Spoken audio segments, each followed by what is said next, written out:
as far as fishing, I'm grateful for the people that support us and our friends. This week I was able to find a small amount of time to go fishing with a buddy that I've known for over 2 years, and we've never met. We've never met personally other than through social media, and we talk all the time. I mean, almost daily. But we were able to go fish and swing up a couple steelhead for the first time in person together. So I'm grateful for those kind of relationships for sure. That was James Park getting a little deep into the why behind Red Truck Rods. Why our guest is grateful for red truck fly fishing and the Grateful Dead. Today on the Wet Fly Swing Fly Fishing Show. Welcome to the Wet Fly Swing Fly Fishing Show, where you discover tips, tricks, and tools from the leading names in fly fishing today. Hey, how's it going today? Thanks for stopping by the Fly Fishing Show. If you are brand new to the podcast or haven't clicked the subscribe button, you can do that right now. Just go down to your app and click subscribe, and you'll get updated when that next episode goes live. You can also go to wetflyswing.com/subscribe. And there's a quick little easy to do little intro on most of the popular apps that'll get you going there. James Park is here to talk about how you can choose a trout rod with a little focus on getting into a Euro nymph rod. And he also talks about how Red Truck transitioned over the years from Leland Fly Fishing. We get into that today. We hear about his connection to Loop, the Fiberglass Manifesto, and Bill Graham Presents. Before we get started, let's hear from our sponsor. Togen's Fly Shop, providing superior products at an affordable price. An amazing resource for fly tying materials, tools, and fishing accessories. Since 2005, Togen's has been over-delivering on price, service, and passion, and now it's time to discover the Togen's buzz for yourself. Head over to wetflyswing.com/Togens to get started today. You support this podcast by clicking over to take a look at Togen's online. That's wetflyswing.com/Togens, Togens. Togens. Without further ado, here is James Park from redtruckflyfishing.com. How's it going, James?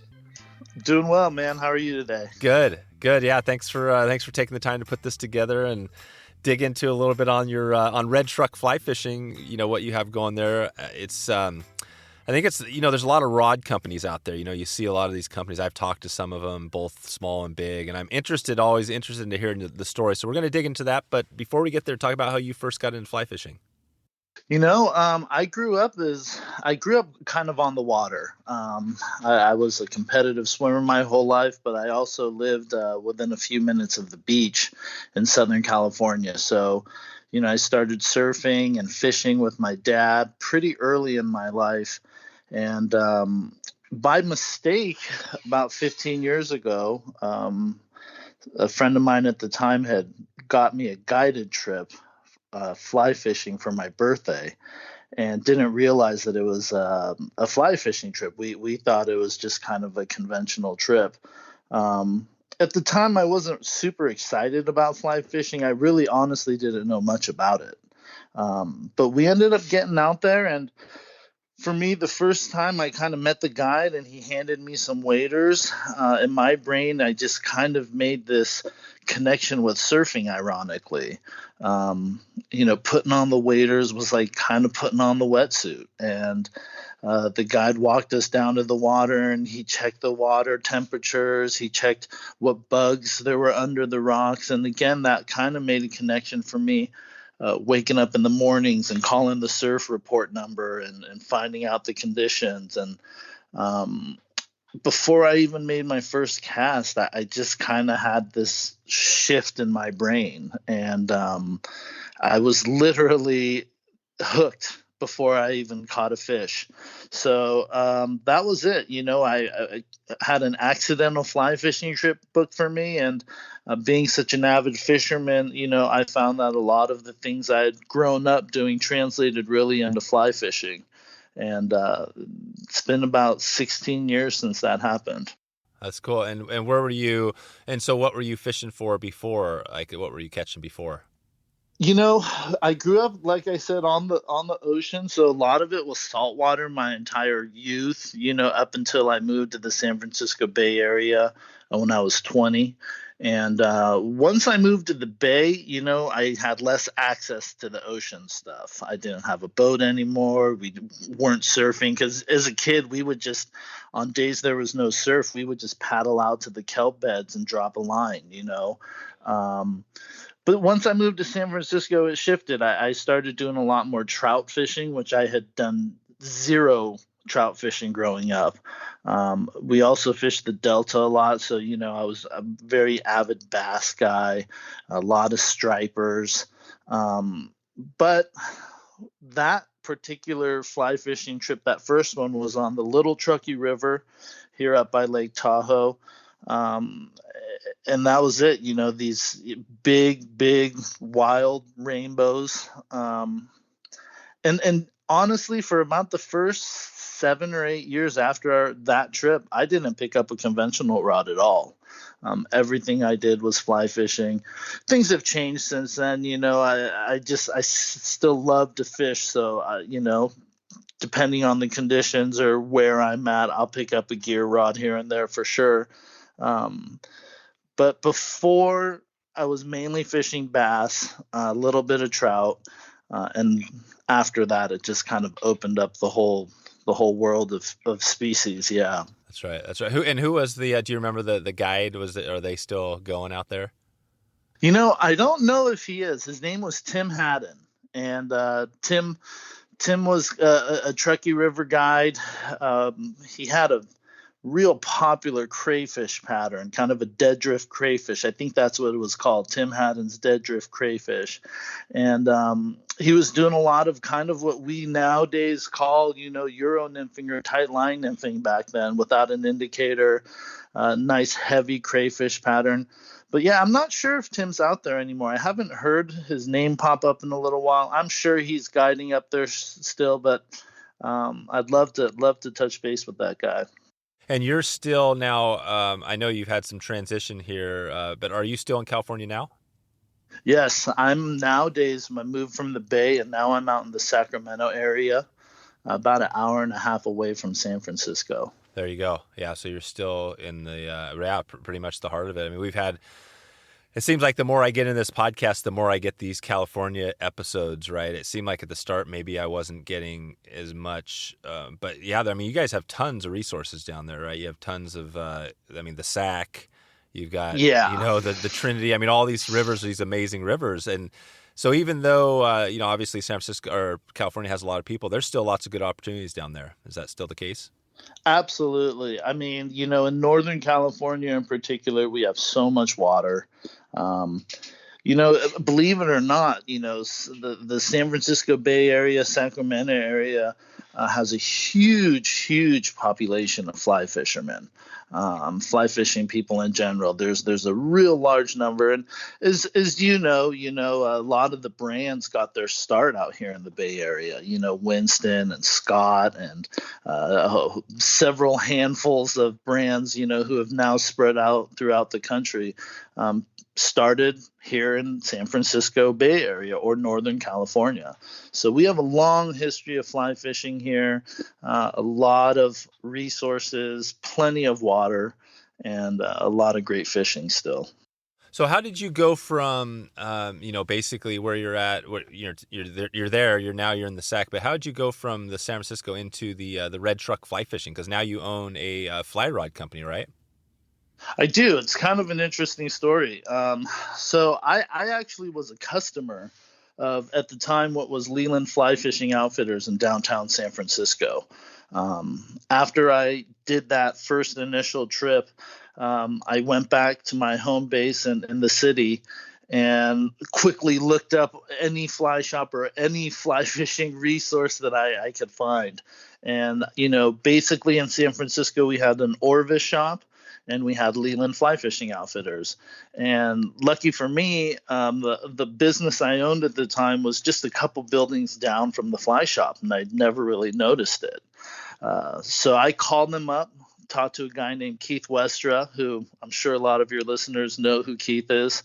And I signed up for a fly tying class, and I couldn't get it started quick enough. I didn't have a rod, I didn't have a reel yet, but I signed up for a fly tying class, and within a couple days, I went into their shop and learned how to tie a woolly bugger.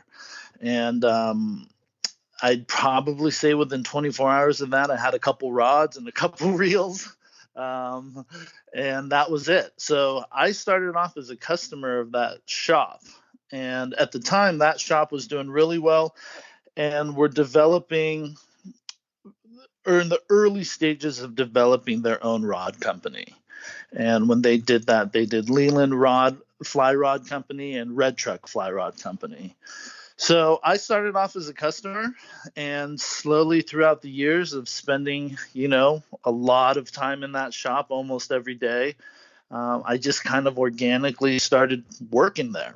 People would come in when I was a customer, and they'd just see me there all the time, and they'd ask me questions. And Keith Westra asked me, you're here all the time, and the days you aren't fishing, if you want to come in and help us out, we'd love that. So I started part-time on the weekends. And keep in mind, I had my own business at the time, so I was pretty busy already. But if I wasn't fishing, I still wanted to talk shop and be in that environment. So I started picking up a couple shifts here and there. After a couple years of that, ironically, I was able to get a little bit more involved with the business side of the manufacturers in South Korea, and getting to work with those guys. I'm actually Korean, so for them it was really neat to meet an American fly fisherman who understood the business side of things, understood the sport, and who happened to speak their language. So amazing. Yeah, I was able to work with those guys. About 2010, I decided to sell my business, and I took off for about a year and just went fishing. And I went all around the Pacific Rim, New Zealand, Australia, Thailand, did a lot of exploration fishing. And during that trip, the manufacturers from Korea called me, asked me if I can help them out with a couple things, and kind of got started with working with different brands in the industry and helping them out. In particular, Loop Tackle from Europe. Worked with those guys for several years and kind of reestablishing their presence here in North America. And about 6 years ago, I was asked to come back to Leland and Red Truck, at which point I did. And earlier this year, we were able to transition for me to take over as the owner. And now I'm doing Red Truck on my own here. Yeah. That is and I know we left out a lot there along the way. Yeah, that's a cool. Loop. I think back to Loop because they've been around a long time. I've had at least one episode there, but yeah, it's interesting. I remember Loop, right? They kind of jumped out a while back, and then it seems like they did have a revitalization. What was that like? Was that a big? How did you get those? How did you help to launch them in the U.S.? Well, they've been in the U.S., so the Loop's been around for 30 plus years. They've kind of always had this underground presence. They've always been known for their innovation, kind of pushing the design aspect of fly fishing and willing to try different things. Again, a long history. Their head rod designer for 30 years was Joran Anderson, who in Europe, a lot of people consider him to be kind of the guy that started the whole Scandi shooting head movement. And,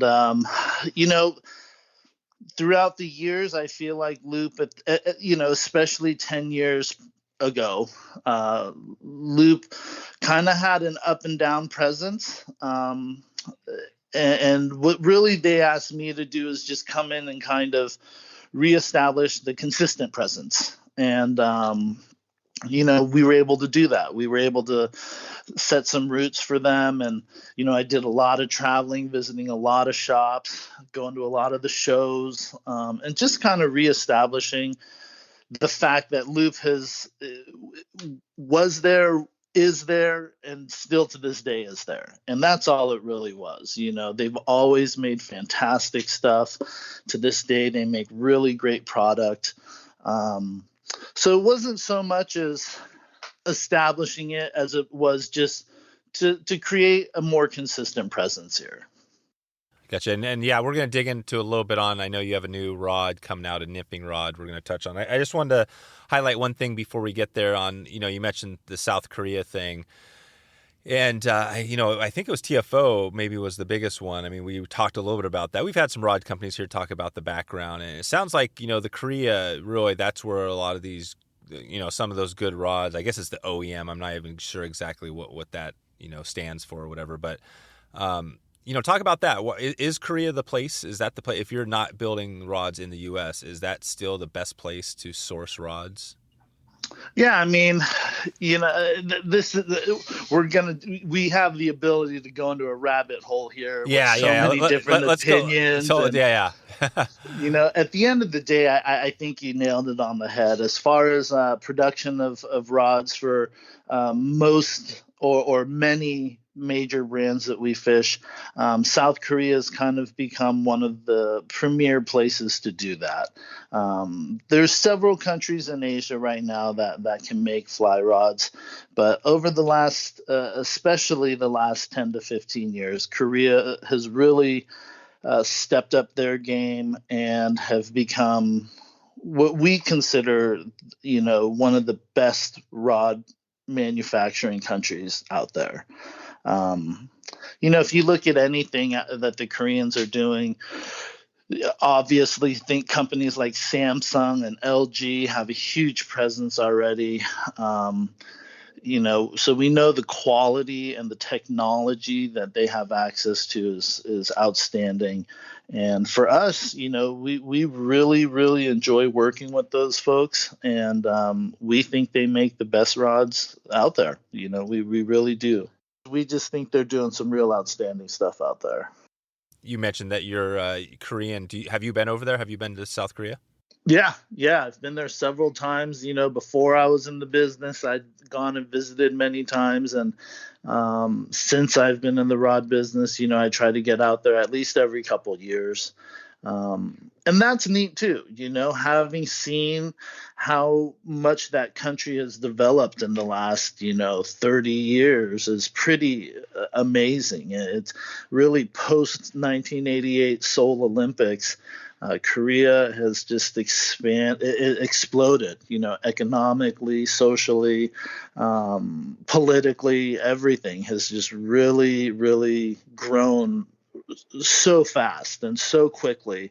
And really, oftentimes when that happens, it can be a little bit sketchy or shady, when countries develop too quickly. But I think Korea has a real strong infrastructure and a very, very long history, 5,000 plus years of written history in that country. So what you see a lot of is a lot of old traditional mindset, but with modern technology and access to modern materials. And we've seen a lot of innovation and cool stuff come out of there.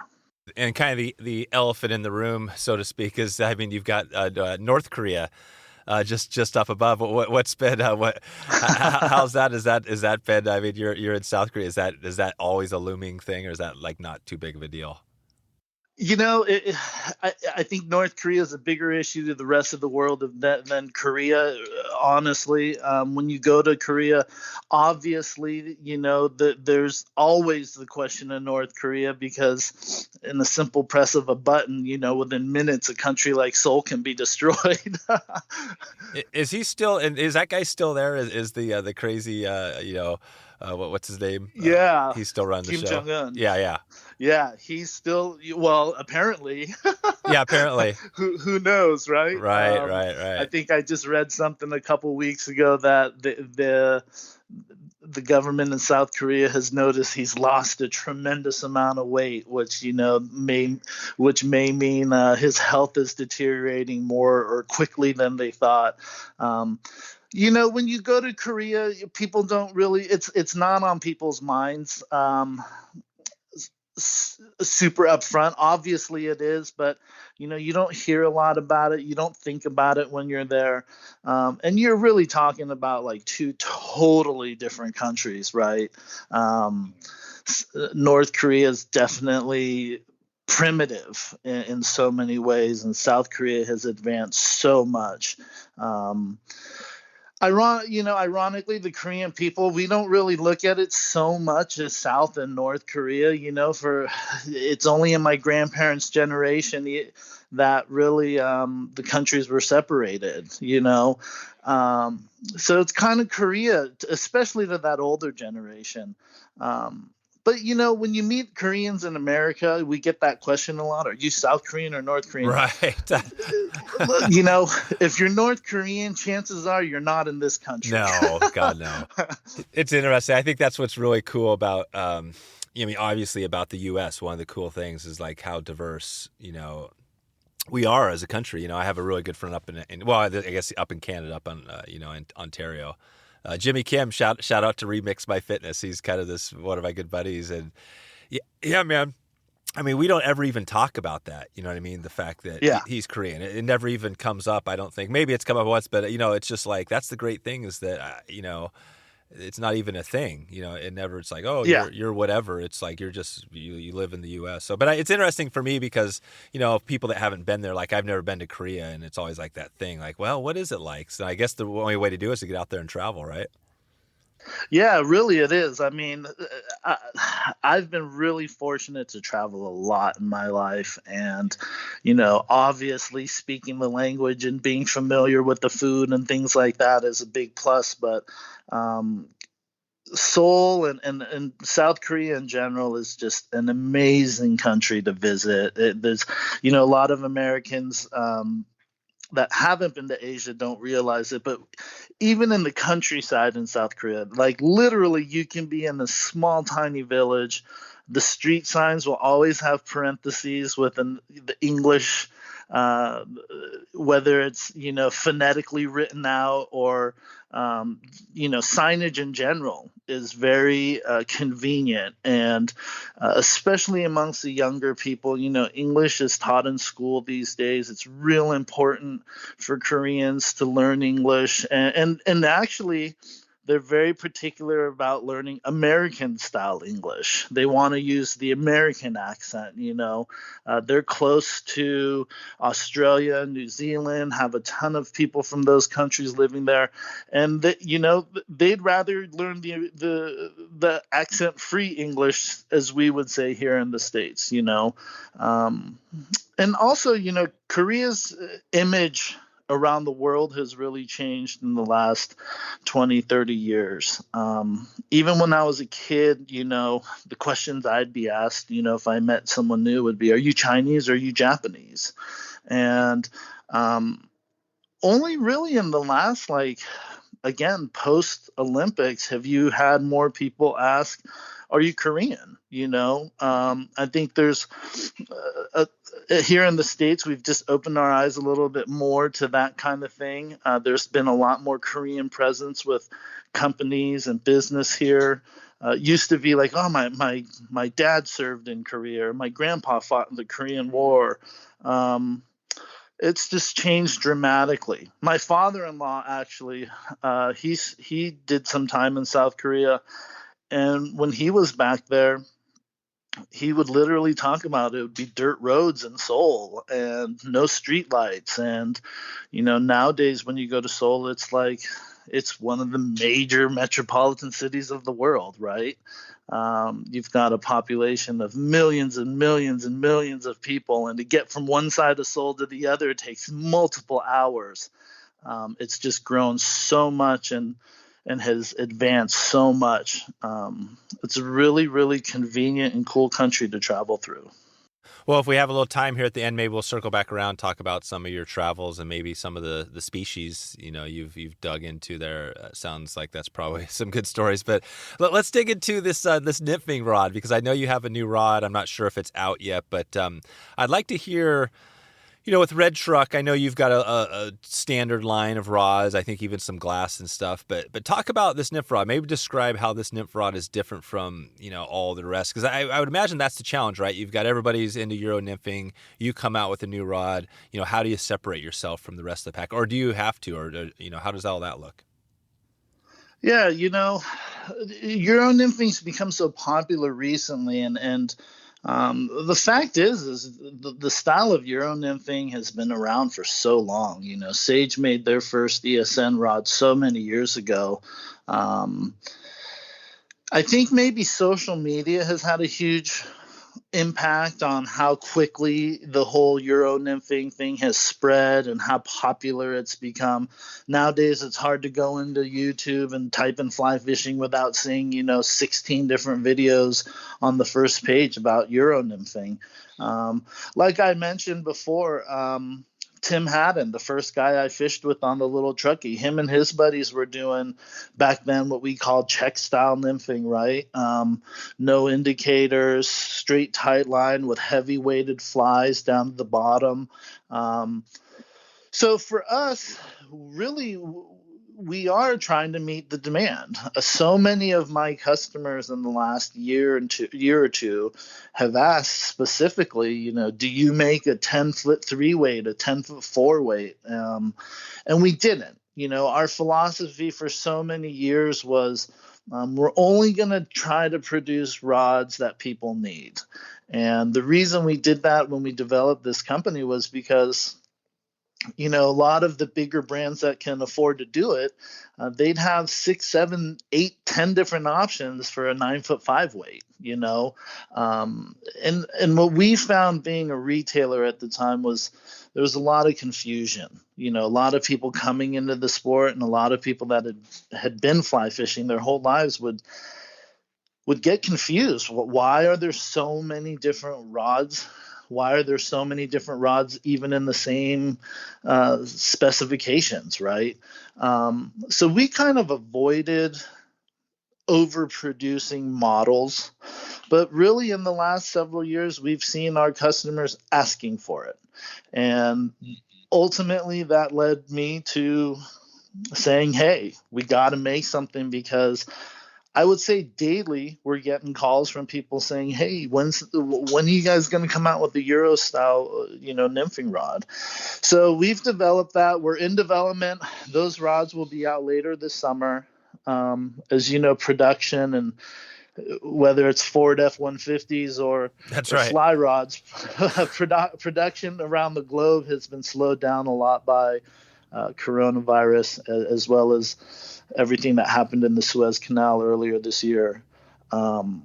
So, it's not going to be available till later this summer, but we'll be coming out with the 10-foot 3-weight. We've been testing the rod for the last several months. We've just finalized all of the details on that rod and the action, and we're really looking forward to that coming out. Yeah, I mean, it seems like the 10-foot 3-weight or 4-weight, one of those. I mean, would you say that's almost becoming the new 9-foot 5-weight? Because I know there's not only for Euro nymphing, but trout spay, and a lot of these rods now. I mean, you can actually use them for spay, but then you could switch and still use them for single hand. What's your take on that? Do you think this 10-foot 3-weight's going to take over? I think a 9-foot 5-weight is still kind of going to be your all-purpose trout rod, right? I think, first of all, trout is king, as we say in this industry. I think for all-around purposes, a 9-foot 5-weight is still going to check the boxes for a vast majority of guys. I think for the few guys, for the handful of people that take that extra deep step into the fly fishing pool, I think this rod is definitely going to be a part of their arsenal without a doubt. In the last 10 years, we've seen a lot of stuff develop, like trout spay has become so much more popular, longer rods in general. We even make a 5-weight. We've been making it for about 11 years. We make a 5-weight that has an interchangeable fighting butt, that switches out to a spay handle, an 11-foot 5-weight. And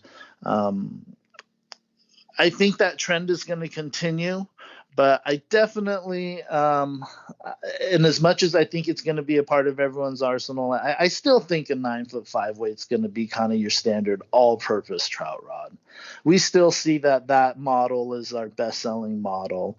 We still see that a lot of people coming into the sport, they're still being told by shops and their friends, go get a 9'5" weight.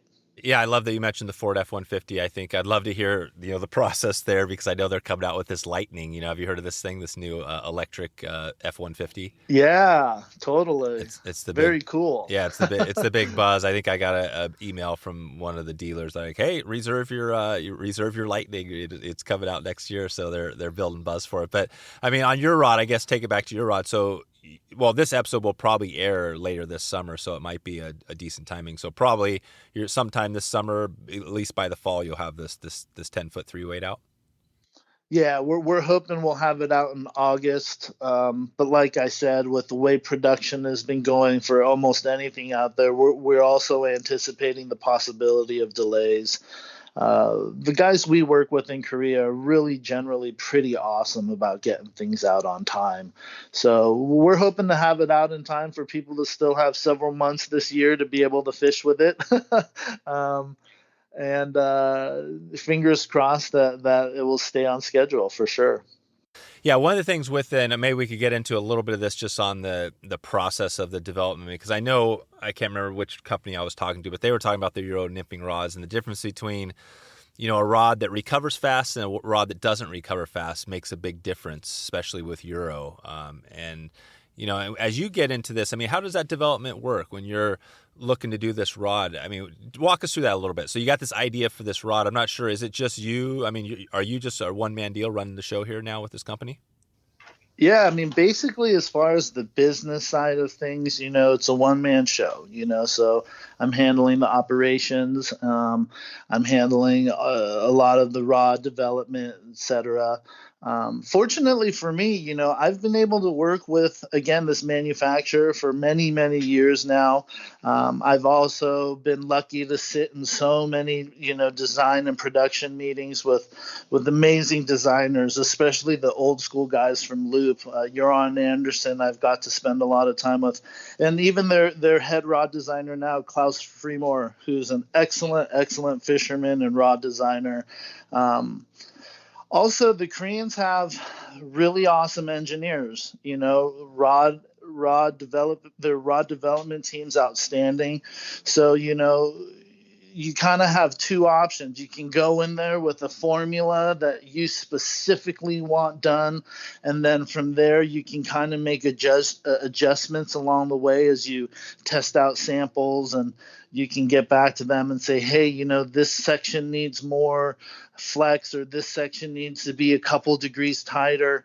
Or there's also brands you can just call up the Koreans and say, hey, I'm looking for a fast action rod, and they'll send you 15 samples that you can test out and pick one. We have what we call kind of our red truck action, which we like to call our rods a true progressive rod. They're not ultra fast. They have a nice fast action to them, but they're not broomsticks in your hand. A Euro nymph rod, in our mind, is a little bit different, right? You need to have a real sensitive tip so you can feel the take. But we still want enough backbone in the rod, especially in a 3-weight, to be able to handle some of those bigger waters or bigger fish. So what we've kind of developed is something that has more of a medium, faster action, but with a real nice sensitive tip. And after, like I said, months and months of development, I think we found something that's going to be ultra competitive out there, super fun. We've been able to put it in dozens of people's hands, and so far the feedback on our final design has been really, really awesome. So we're looking forward to that. Nice. And when this gets out here, how are you? I mean, what does that look like as far as getting this out to the world? It sounds like you guys, you're having some success, like on social media and stuff like that. But what's that look like? How are you going to make sure people know about this thing? Yeah, in this day and age, we're really relying a lot on social media. Yeah. Being a smaller rod company, we don't have these huge marketing budgets, right? Yep. We've got to kind of do it a little bit more organically. And, just in the last year, we've been able to grow our social media pages significantly.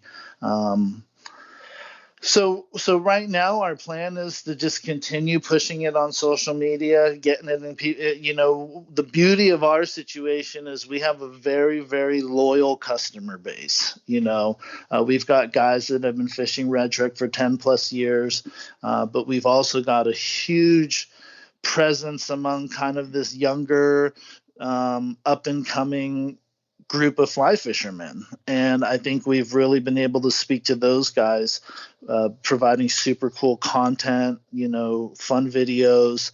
And really, it's been grassroots. Those guys are going out there.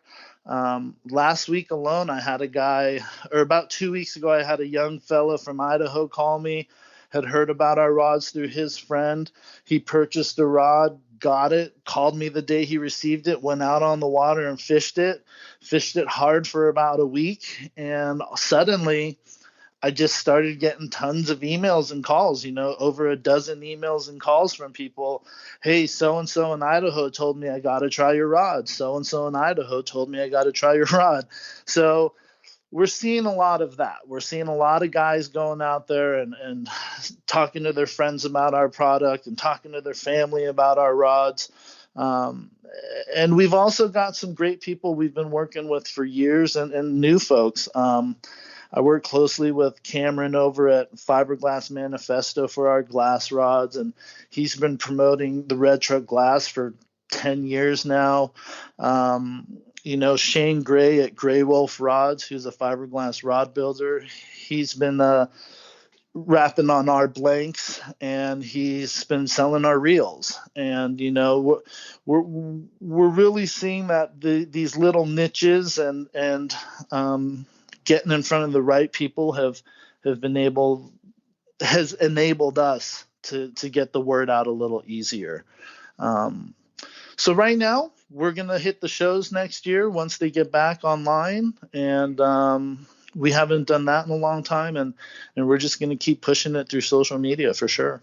Yeah. I love that's part of the reason I love this podcast, because there's a ton of amazing companies out there, but hearing your story and then sharing your story with other people out there, I think is helpful, because, I'm kind of the same way, right? We were a small kind of grassroots, kind of a solo show, growing a thing. And it's not easy all the time, but that's part of it is building relationships, obviously. And it sounds like you've been doing some of that. What has been the biggest, you've taken over, I know recently, kind of fully from Leland, but what's been your biggest challenge so far to kind of scaling this thing or getting to where you want to get? It's interesting. Ultimately, it's money, right? We don't have these 6-figure budgets to go market out there. So we have to kind of approach it more strategically. We have to approach it again more organically. I can't. It's not only that I can't, but I refuse to go on and buy followers, right? For me, it's much more important. Like to this day, every single person that follows us, I'll send them a quick note. Hey, thanks for following us. Let me know if you have any questions. And I'll even extend that to the newbies.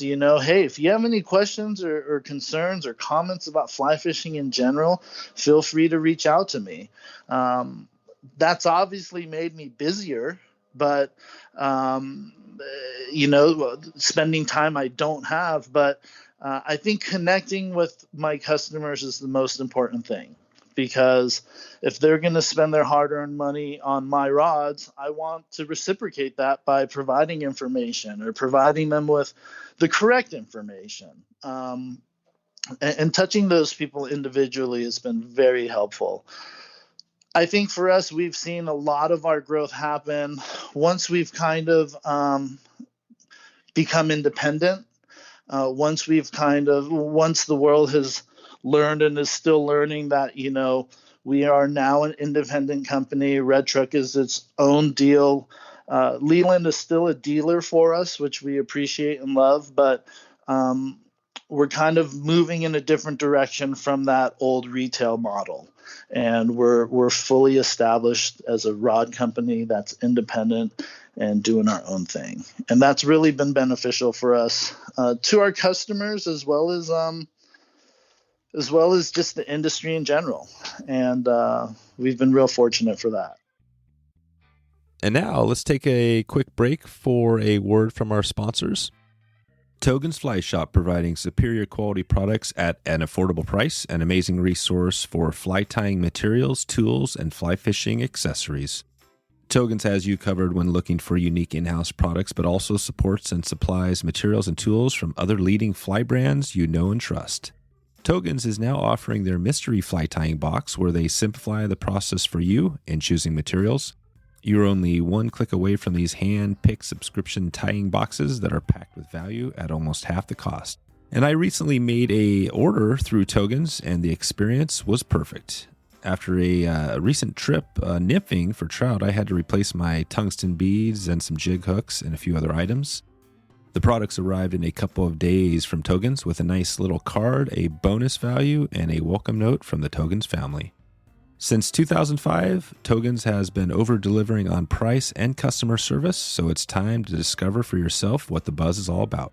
Head over to wetflyswing.com/Togens and take a look at their diverse selection of products today. You can support this podcast by clicking over to take a look at Togen's online. That's wetflyswing.com/TOGENS.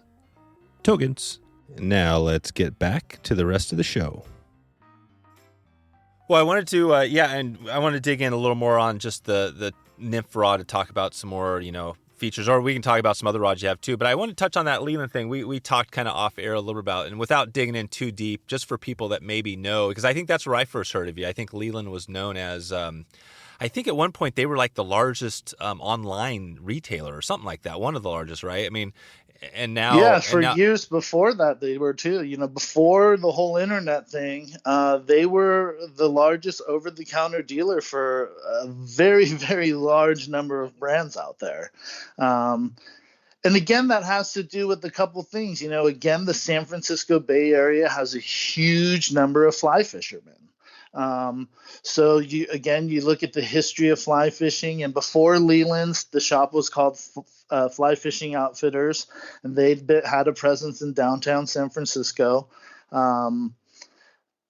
Being in the Bay Area when the whole .com boom and the whole, technology boom happened down the street, in the Silicon Valley, Leland was able to capitalize on that, and they built one of the first real bigger e-commerce websites. And for many, many years, Leland was probably the biggest retailer in the world for several years.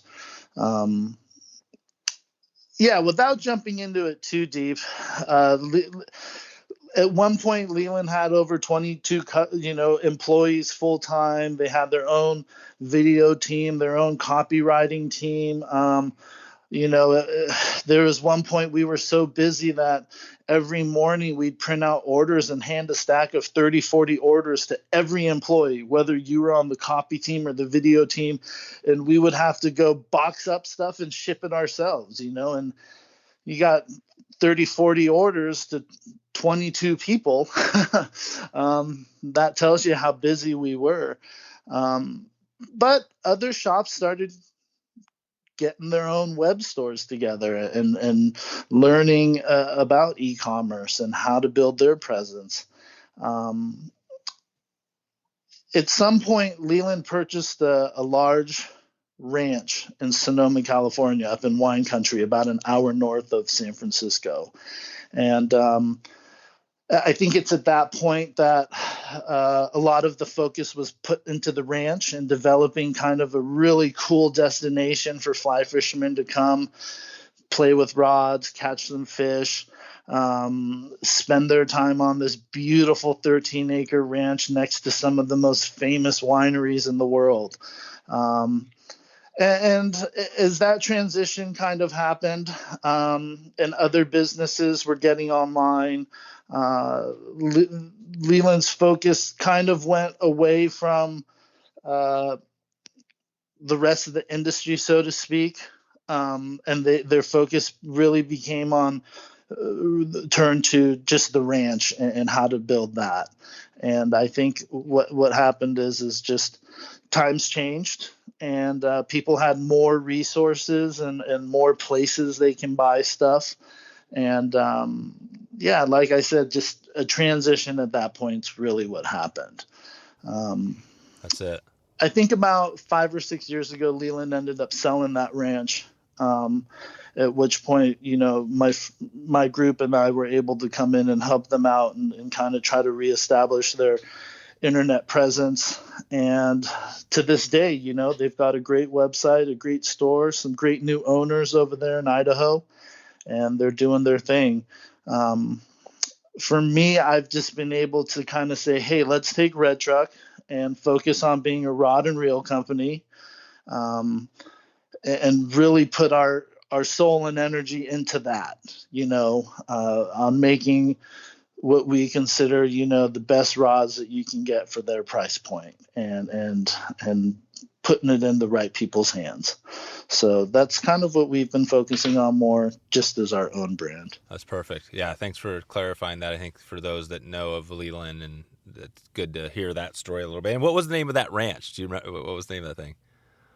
Yeah, it was just called the Leland Ranch. Yeah, just the Leland Ranch. There you go. Yeah, the Leland Ranch. I think maybe my numbers could be a little off, but I think like 15 years ago, Orvis built a fly fishing kind of like course or kind of playground up in Bend, Oregon, and at the time it was kind of trying to develop just a really cool destination you can come to and test out rods and test out equipment and sip on some fine wine. And yeah. There were issues there because there were some issues with neighbors. The neighbor right to their north was an airport, and they didn't like the idea of a pond, right next door to them, and it turned into its own situation. But the whole goal and idea of what that ranch was cool. I mean, to this day, I think any fly fisherman would love to go visit a place like that. It just was one of those things that didn't work out. Gotcha. Cool. Well, I wanted to dig into, just as we start to take this out of here, maybe talk about some of your other products. You mentioned the glass and stuff like that, but I always go back to this thing, we're talking about, Leland and how, they had some transition there. And I always take it back to like, don't be boring, right? As if you're a company or a brand, how do you keep things interesting? So, with you guys, I mean, how do you do this? How do you stay ahead of the puck? How do you keep from being boring? What's your strategy going forward here? Or it sounds like talking to your customers, obviously that's a huge thing to do, but are you thinking of other ways to keep things interesting? Yeah, I mean, one thing with Red Truck is we, during about a 6-7 year period, we weren't really focused on making new stuff. And I think that was a big mistake for us. And in the last couple of years, we've been developing new rods, new models, and expanding our business. And by expanding and having more customers reach out to us and having more folks in the industry talk to us about what they would like to see us do, has helped kind of steer our ship a little bit. We mentioned glass, glass, which has been around forever. We keep hearing this resurgence of glass. This whole resurgence has been happening for many years now. And we expanded into a newer model about 2 years ago in a 5-weight, because before we were only doing like a 4-weight, kind of a dry fly glass rod. And this year we're going to develop 3 new glass models. We've been really lucky that our glass rods have become ultra popular with that group of people. Again, with the help of guys like Cameron, who he'll tell you how much he loves our 4-weight. and now our 5-weight. So this summer we'll have our new 3-weight packable glass rod come out. We'll have a new 6-weight and a new 8-weight as well. And again, the one philosophy that we're sticking to is kind of making rods that serve a purpose, right? Not just designing rods to design them. So the 3-weight being a packable rod for a lot of guys that want that 3-weight, most of the time they're fishing skinnier, smaller water. So we decided to make it a packable rod that you can shove in your backpack or throw under your truck's, the seat of your truck and just go out and fish. And again, the way we're doing that is we're listening. We're listening to what the customer wants, and we're listening to what our peers are telling us. And I think that's been key for our growth is to be accessible and to be ultra aware of where the industry is going, what's pushing the industry forward, and doing and taking action and actually making those things happen. So we're going to continue down that route, and kind of like we touched on earlier before we jumped on this call, social media keeps changing, right? Whether it's the algorithms that Instagram or Facebook uses. Nowadays, there's so many new apps and so many new platforms, and trying to participate with those has been ultra beneficial for us as well. The demographics for each platform is slightly different. So we want to address and listen to all the folks out there that are using our stuff. So really our biggest, the biggest way we've grown is organically through having access to our customers and the customers having access to us. One customer at a time. And you mentioned the reaching out on Instagram. You're just doing that. I mean, that's not an automated thing. You're actually physically reaching out and just saying hey to whoever follows you guys. Yes. So that's one thing that I spend a lot of time on. If people reach out to us on Red Truck, they're not talking to, a social media manager. They're literally talking to me, so not only am I running the business side of things and developing new products and stuff, but right now I'm still organically handling all of this Instagram and Facebook traffic. And as I mentioned earlier, like TikTok, fortunately for me, I have so many great customers and so many cool people using our stuff that they're able to provide awesome content for me. I'm able to go fishing with a lot of these guys, which is cool because it's like having new friends every few weeks, right? Getting to sit down and actually fish with these people has been a big key part of how we're growing on social media. And not to beat a dead horse, but again, I think that has to do with just that accessibility, being able to actually listen directly to these people, go fish with these people, and have that kind of support has just been immense for us. You mentioned the just about, I think, you're talking about the rods, right? Red Truck wasn't producing a lot of stuff and in the past and new stuff. And I remember, always thinking about that, like, the company's always coming out with something new. And I think you kind of look at iPhone, right? A little bit, and Apple. They come out and they have this buzz party and this huge, massive thing. And I mean, that's the same thing with the rods, right? You come out with a new rod and people get excited. I mean, that's part of the thing where you're keeping it fresh, right? Do you see that as an important part moving forward? Absolutely. I mean, I think that's our society now, right? It's a fine line to walk between what we were mentioning earlier with, the good old saying of, don't fix something that's not broken. I think that still firmly should exist, right? I mean, there's only so many things for example, with rods or reels, there's only so many things you can do with graphite or fiberglass, or nowadays, rod companies are using graphene, a new material out there. for fly rods, or take a reel, for example. You can't really change the design of a block of aluminum much more than what's been going on for the last 50 years, without losing the integrity of the reel. So I think it is important to have innovation and new design, and to make things different, and to make them better.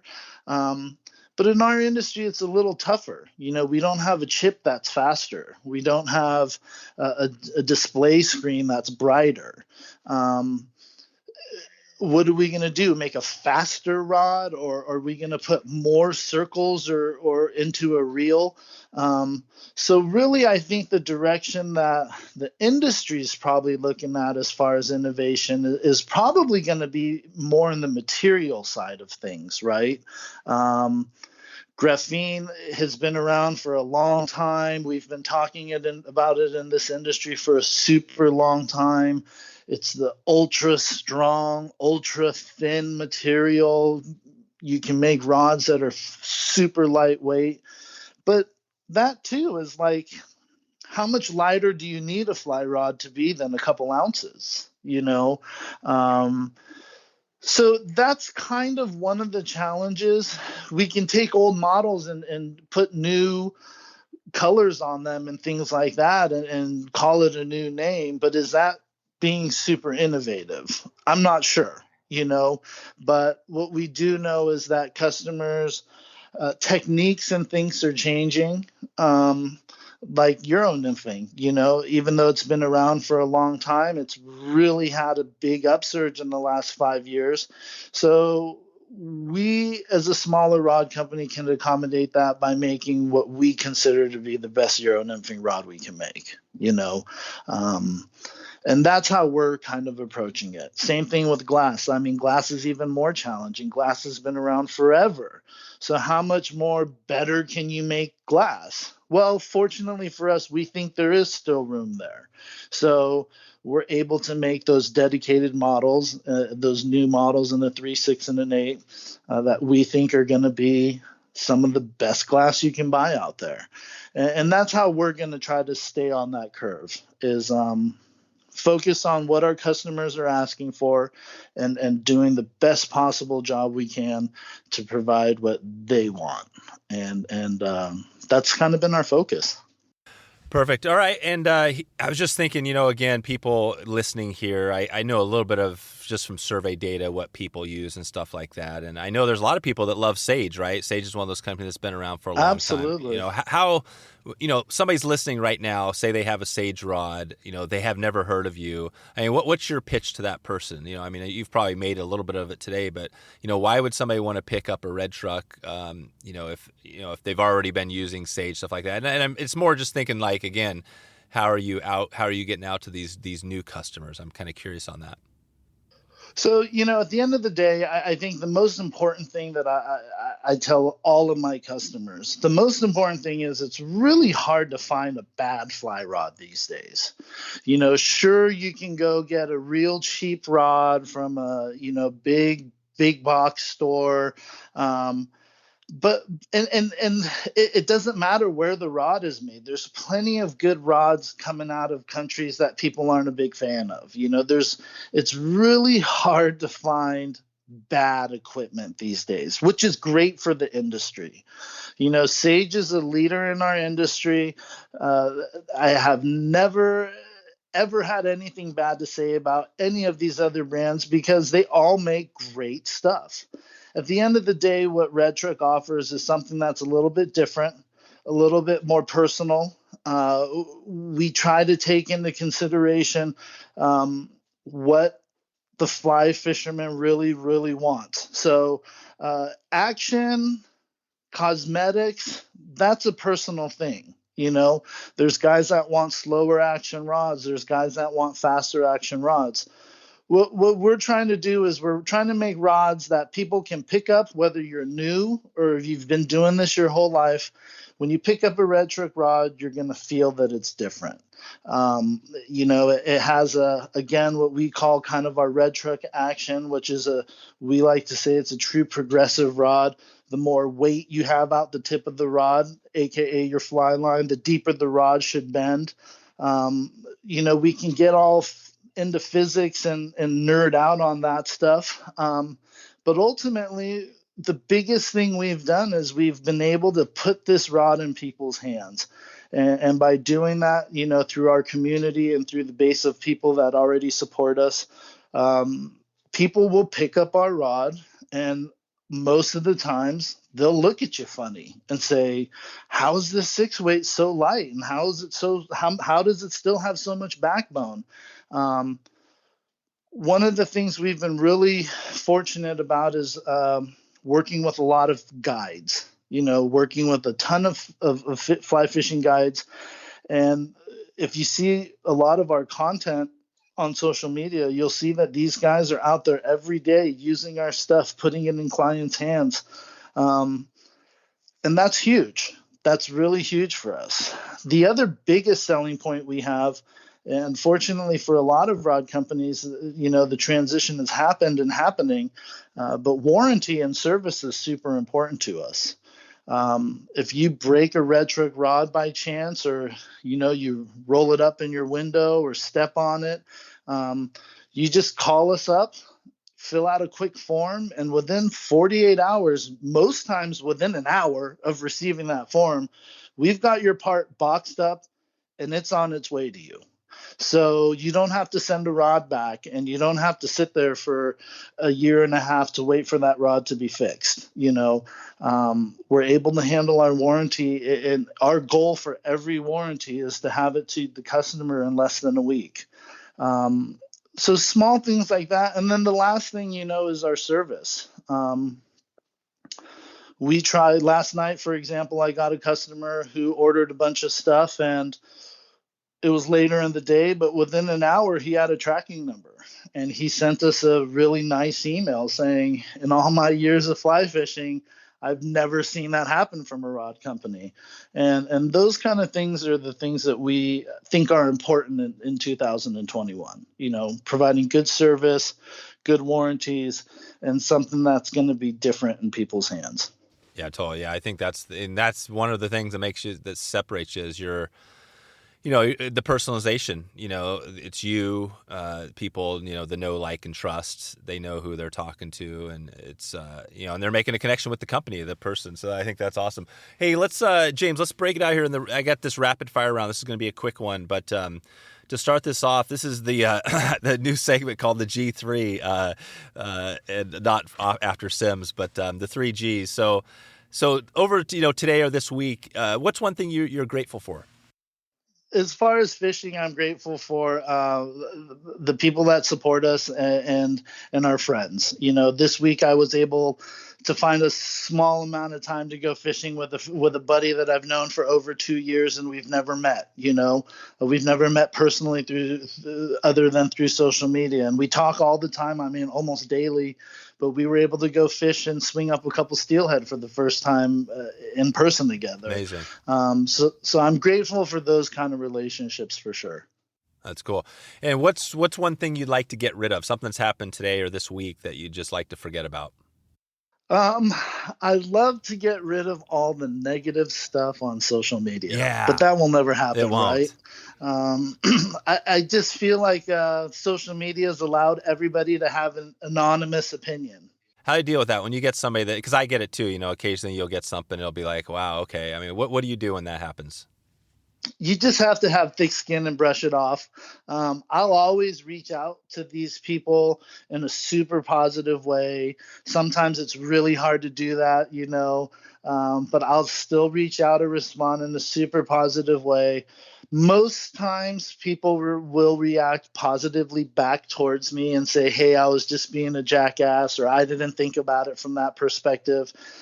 But there's still a lot of times where people they're just jerks, and they don't know any other way to live life than being a jerk. And there's nothing you can do. So it's just as simple as turning around, looking at the pictures of my family on my desk, and That's right. Yeah, move putting on. a smile on my face and moving on, Perfect. And what about a goal? What do you have for a goal, either like today, this week, or even further out for Red Truck? For us, it's real important for us to just keep reaching out to the right people and having a positive influence on this industry. We have a a long history here, and some of those parts of history, if we can change it, we would. But moving forward, we just really want to be positive, have a good positive image. Again, that accessibility to our customers and vice versa has been really big. We'd love to just keep, regardless of how fast we grow, we'd love to just keep having that presence of, hey, the guys at Red Truck are really cool people. And if we can do that, we know that we're doing our job. Perfect. What about a podcast? You listen to any podcasts? Sure. Yeah. What do you got for a favorite? It doesn't have to be fishing, but what's just one that you like to listen to? I'm really into like the true crime stuff, a lot of people. Yeah. So, every day when I go work out, my big thing is listening to those true crime podcasts. There's lots of them, right? Oh, there's a bunch. Yeah. I mean, what do I listen to these days? Sword and Scale is still a big one. Yeah. Why is the true? Tell me that. I'm interested because I haven't really listened to much of those. I know my dad used to watch a lot of that stuff. Why do you love the true crime stuff? I don't know what it is, man, but my entire life I've always been kind of interested in that stuff. I remember when I was a little kid, like I used to read about the Zodiac Killer. Yeah. Stuff like that. Right. I don't really know what it is about it, because it's not like some happy-go-lucky subject. No. Right? You're talking about people usually getting murdered or horrible things happening. It's the same thing with the news. It's the same thing with the news, right? The fact that I don't watch much of the news because it's like the 5 top things are always, the murders that happen, but that gets people to watch. But maybe for me, it's actually the resolution or the when a case gets solved. I think that's probably what attracts me to it. I couldn't put my finger on why I'm so attracted to that stuff, but I've always been, and I continue to be. Quite honestly, with fly fishing podcasts, there's only a couple that I'm really super into. And I think a lot of that has to do with the fact that, 10, 12 hours a day, I'm already talking shop. Yeah, I know. I'm already talking with not only our customers, but my peers. And I think for me, it's just nice having that break a little bit from taking it to that next step with my free time of listening to just how to Euro nymph or this guy's take on dry flies. I know. But I do enjoy them. If the right guest is on or the right subject matter, I do enjoy that. But I just don't find myself going to download them every week. No. There's only a couple that I really enjoy and like this one, right? Yeah. There you go. Yeah. I mean, I agree. By the way, I mean, like this, like the little chitter chatter we're having here now on this random stuff. I mean, for me, it's fun because we could have sat here and talked about fishing the whole time, and I do sometimes. But I mean, I really love just being able to hear a little of your background and dig into some random stuff, And I don't know. I guess that's, again, it goes back to the thing is like I feel like if I'm not getting bored, then there's probably a few people out there that probably are okay with it. Even though I probably will get some hate mail from some people basically saying, where's your fishing stuff? Sure. Let's keep this going. We're gonna a couple more here, James. What about a boat? Do you have a boat or have a boat that you'd love to get if you had to grab one? This has been a hot topic for years in my life, man. Yeah, let's hear it. I grew up on boats, like I said, in the ocean. My dad had a real awesome fishing / diving boat. I currently do not own a boat. The only flotation devices I have are a really cool Outcast float tube and a Watermaster. I'm currently and by currently I mean for the last year and a half, in the process of building a small little 8-foot pram. Nice.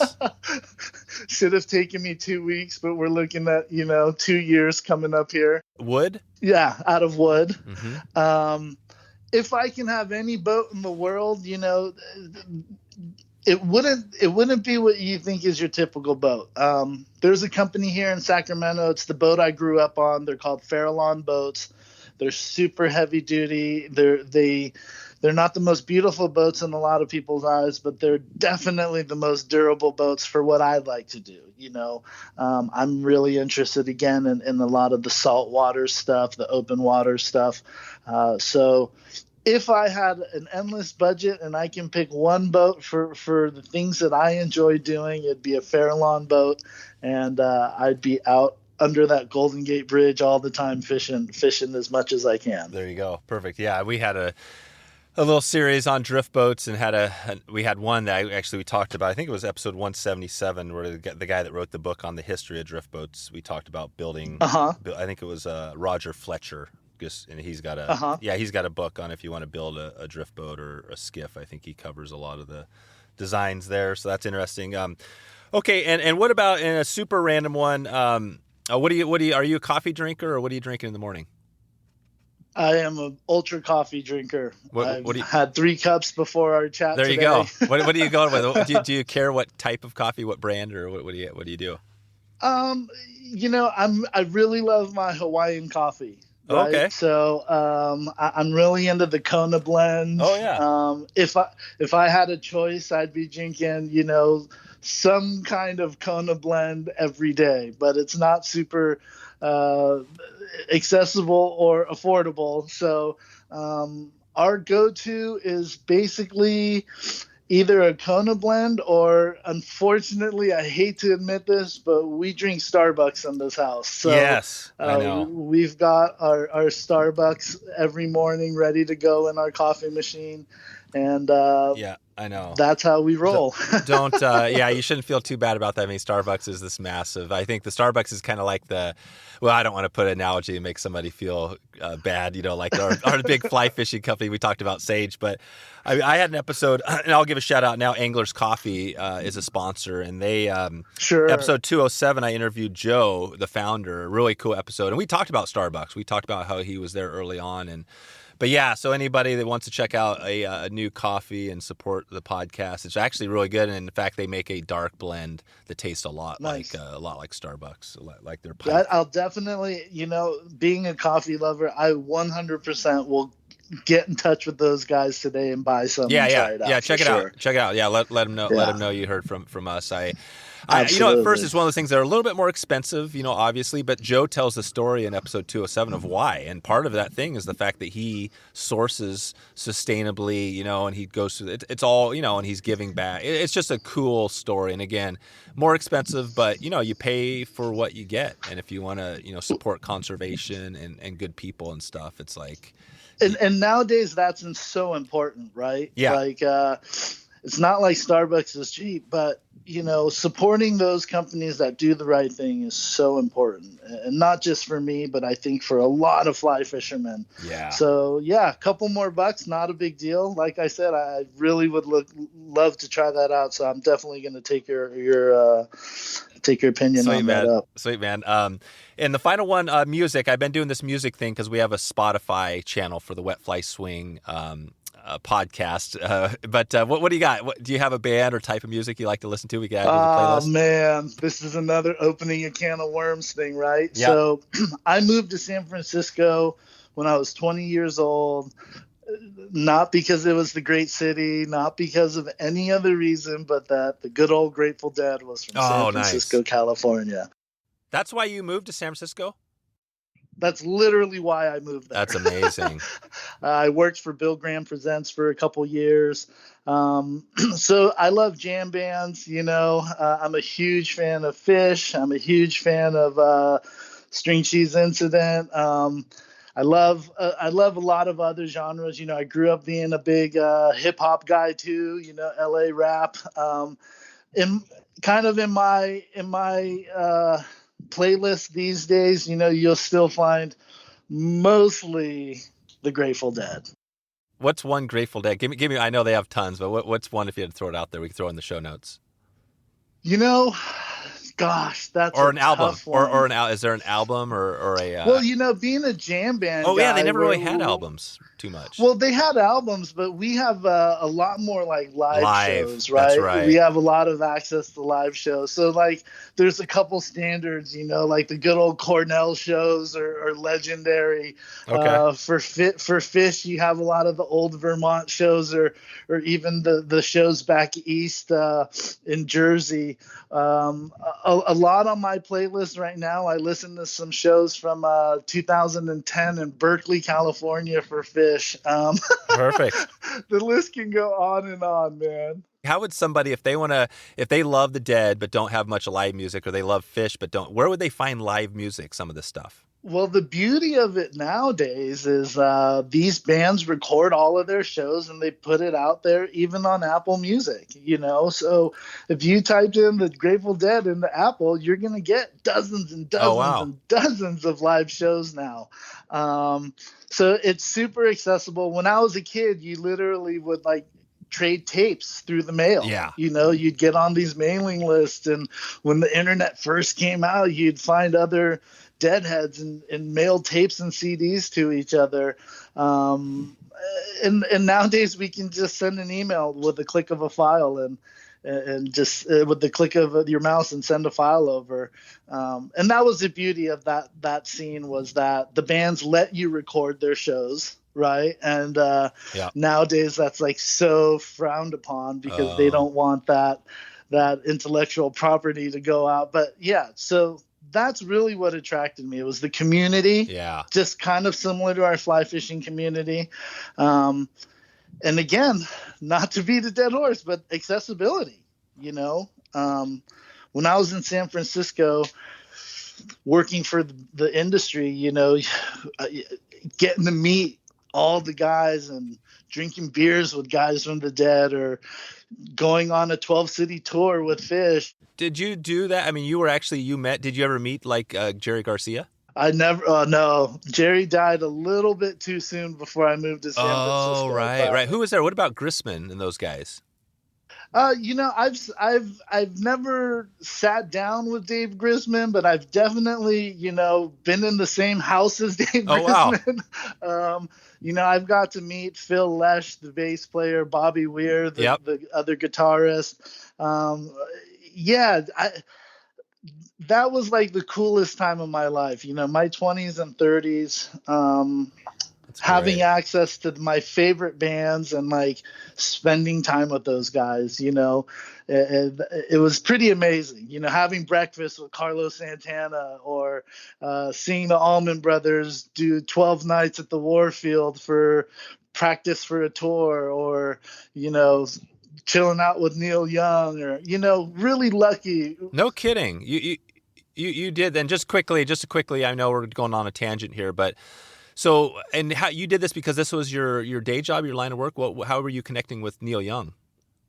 Well, so Bill Graham Presents was kind of the big promotion company in San Francisco. So any major rock and roll, or any major shows coming through the city, you would have to go through Bill Graham Presents, so they controlled Shoreline Amphitheater, the Warfield, the Fillmore. And I worked for those guys, just doing everything. I started out there just doing simple stuff by postering up the Haight-Ashbury district.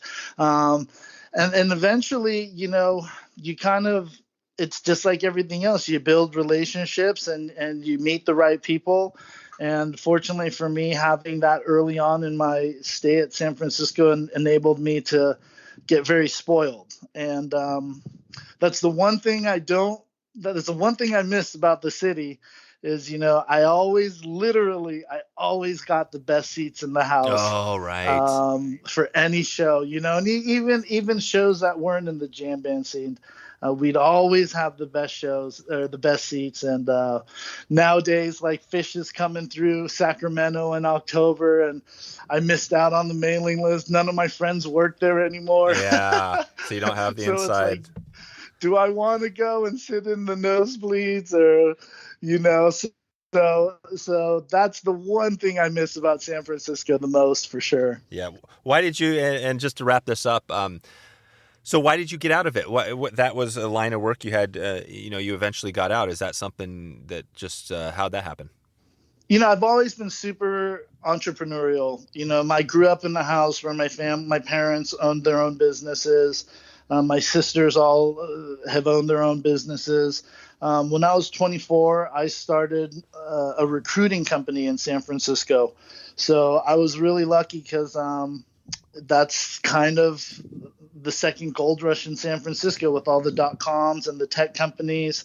So I was able to recruit employees for a lot of the big companies that to this day are still out there, you know, in technology and websites and so forth.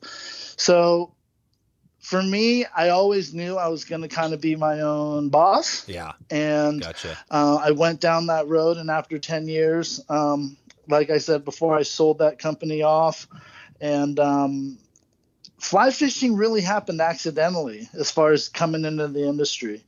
It wasn't something I planned. It just kind of happened. And it's enabled me to grow my family, have a family. Yeah. We left San Francisco to kind of get away from that city life. And also it's, you know, the most expensive city in America to live in. Yeah, totally. So to kind of get the goals we wanted as a family, we left that city. And that's it. You know, now I'm super lucky again. And I'm so happy because I get to stay in the fly fishing industry. I get to now be my own boss, and kind of everything over the culmination of my entire adult professional life has come to now. And, you know, not only am I able to be my own boss, but I get to work in an industry that I'm super passionate about, something that I love from top to bottom. And trust me, every single day I wake up and I feel so lucky and so happy that I have this chance. Well, I think that's a perfect way to leave it off, James. And I'll send everybody out to redtruckflyfishing.com if they have questions. And yeah, man, this has been fun. I think we've had another kind of random one and a lot of, which are some of my favorite episodes. So I think this is going to be good. But yeah, thanks for taking the time today to put this together. Yeah, right on, Dave. Good to speak with you, and look forward to whatever we can do in the future again, my friend. So there you go. If you want to find all the show notes, all links, and everything else we covered today, head over to wetflyswing.com/246. That is 246. If you get a chance, please click that subscribe button on the app you're listening to right now. If you're on an app, if you have any questions, you can go to wetflyswing.com/subscribe. And you can find out, easily click through and subscribe to the app. This will assure that you get updated when that episode drops. And next week, we've got a good one. Tuesday, David Van Wee is here to talk about his 5,000-mile journey to some of the most storied and historic fly fishing waters of the country. This is focused on the East Coast. But we get into, we talk a little about Hemingway. I think I even call out Hemingway in that one, which is pretty funny. Leopold, and along with talk about David's books. So some good stuff on Tuesday. Click that subscribe button if you have any questions, or if you're interested, if that sounds good to you, and you'll get that popped right into your phone next week. That's all I have for you today. That's a wrap. That's everything that I have on tap. I'm going to be moving on right now, hopping in the truck and heading out to that next destination of my own. Hope you have a good day or evening wherever you're at. See ya.